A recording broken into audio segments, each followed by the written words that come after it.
All right, it's February 14th, and as promised, here are some Valentine's Day Q&A. I'm going to go from the oldest questions to the newest. That would seem like the fairest way to go about doing this. Those who wrote first, uh, you don't have to wait so long in eager anticipation for my wise replies to your queries. So the first one to write me was Classic Bib, and he wrote, "What is your best coping strategy for being single? Sublimation, writing, reading, art in general. Sometimes I find it quite pressing on a physical as well as emotional level." Well, first of all, the part about being single. How do you know that I'm single? Hmm? I tried for a wink there, but it was more like a neurological tick. So I apologize for that. But let's just say I'm single-ish, just to maintain an aura of mystery about me. I don't necessarily like to talk about my status. It's not really my thing. But anyway, just to your question, what is the best coping strategy for being single? Uh, Coping strategy. Well, I uh, I think that if by coping strategy you just mean a way to deal with it, to deal with feeling lonely, feeling like you would like to have a life companion, but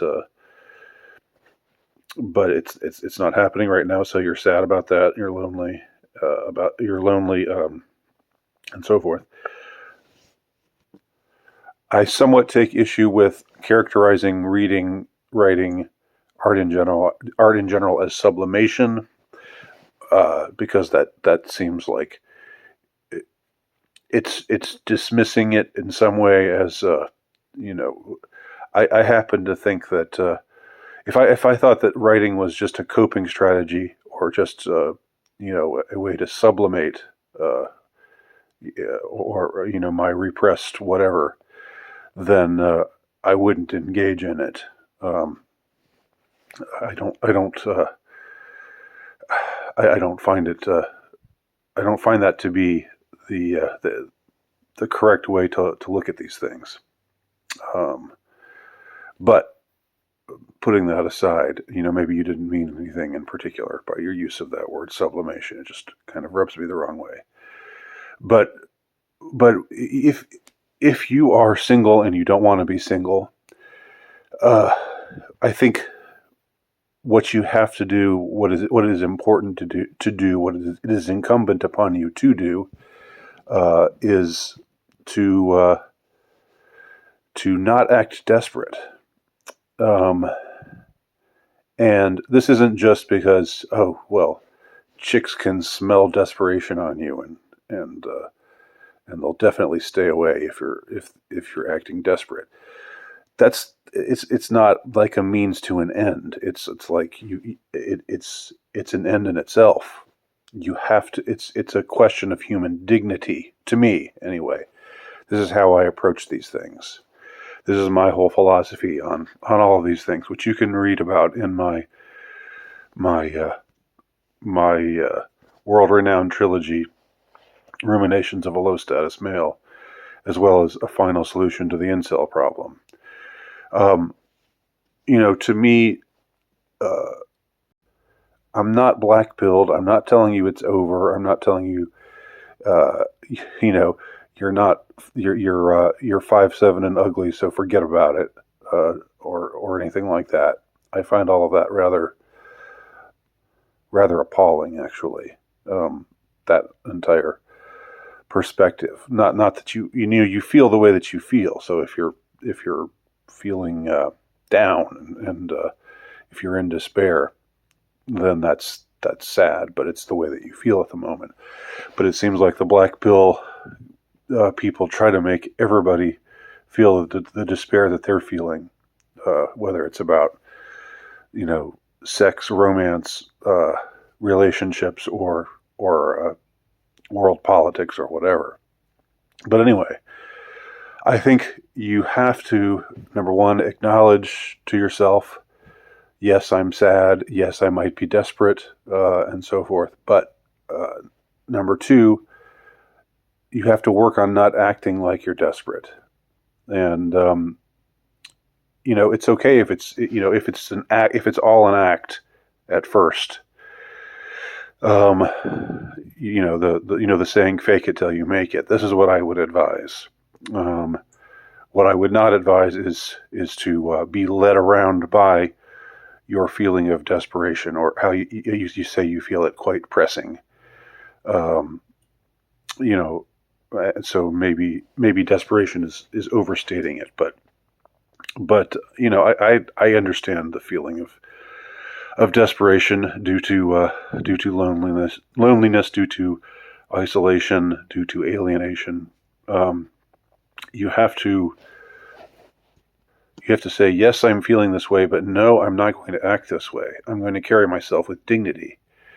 I am, I'll do what I have to do to get by, and you may call it sublimation or cope. I don't see writing or pursuing the arts in any way as a cope or as mere sublimation. I think it's a part of understanding and deepening one's sense of the entire human experience. But regardless of all that, do the things that make you, if not happy, then less miserable, and at the same time refrain from acting desperate. You don't want to come across that way, not only because it's poison for your romantic life, but because it's not the way you carry yourself, like you're worthwhile, like you have value, like if it happens or if it doesn't happen, you're still going to be here. You're going to go through life and do the things that you feel like doing, and do the things that you feel it is best for you to do. And maybe part of the problem is that you see it this way, that this tendency to see writing, reading, art in general as sublimation. I have a feeling that you wouldn't have mentioned this stuff about art if this wasn't something that you were into. But if you just see it as sublimation, as just some kind of reductive, like almost gutter level activity that has no transcendent significance, I think that's part of the problem, perhaps in your case. I don't know you. I'm just reading between the lines of your question. And I spent a lot more time on your question than I thought I would. So let's move on to the next one. Hopefully that was somewhat helpful. Maple Bob asks, is there a general creative technique for breaking through a block? Or like a writer's block? I don't think so. I don't think there's a general creative technique for breaking through I think you just have to wait it out. And, things happen. You have to have faith in the process. Things happen the way they're going to happen. They unfold the way that they're going to unfold. And, some days you're just not going to be productive. And that's just, not every day. You're not a machine. And this, create, once again, we're talking about creating art, whether it's writing or whatever. It's not like you're just engaged in this activity. It's not like you're on an assembly line, putting the tops on bottles or whatever, like Laverne and Shirley in the factory. The creative process means accessing something, whether it's within you or whether it's in the ether. Hearing the muses as they're singing to you. you just have to trust in the process, and just when you're blocked, just again be stoic about it, relax with it, and just say when it comes, it comes. Unless unless it's something you have to do, unless you're working towards a deadline that somebody has you on, and in that case, I guess you do kind of have to force it. But I've never really been in that situation. I've never been successful enough to be in that situation. You read about Bret Easton Ellis writing American Psycho and saying, I had to come up with, I was on a deadline. And I had to come up with, I had a $100,000 contract, and just like, whoa, you're 24 years old, and you're writing for $1,000 contract for some swank New York publisher. I've never had that problem, and I'm not, I'm okay with that. Okay. Zbot says, in my 30s, the despair of being an undateable dud would come in waves through the breathless nights and sink into my bones like permafrost. Wow. Now in my early 40s, the agony just kind of isn't there. Am I getting comfortable with loneliness, or is this a blip? Wow.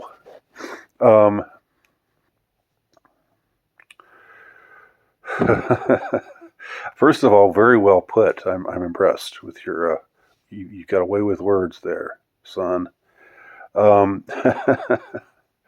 can call you son because I'm about 10 years older than you. If you're in your early 40s, I'm in my early 50s. Well, I don't know. The agony just kind of isn't there. I mean, that's good, right? It's good not to feel agony. So I would say, if you're, am I getting comfortable with loneliness? If you're comfortable with it, then you're not lonely. If you're comfortable with it, you're alone, but you're not lonely. Or is this a blip? I don't know. If it's it depends. Is this just something you've been, something that's you've suddenly found yourself feeling this way, or has it been the way you've been feeling for a while? And if the latter, then I would say it's not just a blip. But I would say if you're comfortable with being alone, that's fine. You shouldn't. I don't know if this question is that is motivated by a sense of disturbance, that you should feel the agony that you used to feel in your 30s when you say you were an undateable dud. You can't control how you feel. You can control how you act. You can control how you carry yourself, and that's been a theme, I guess, that has endured through these first three questions here. And I would just say, I don't know whether it's just a blip or whether it's a more permanent thing. But if it is a more permanent thing, I think that's fine. That doesn't mean don't be open to possibilities. That doesn't mean that there are no possible companions for you out there. I'm not saying that, but if you're not feeling sad and lonely and desperate anymore, then that's good. Just go with that. I think that's a pretty good place to be. Okay, so I'm going to stop there. This will be Valentine's Day Q&A Part 1, and I'll see y'all soon with Q&A Part 2.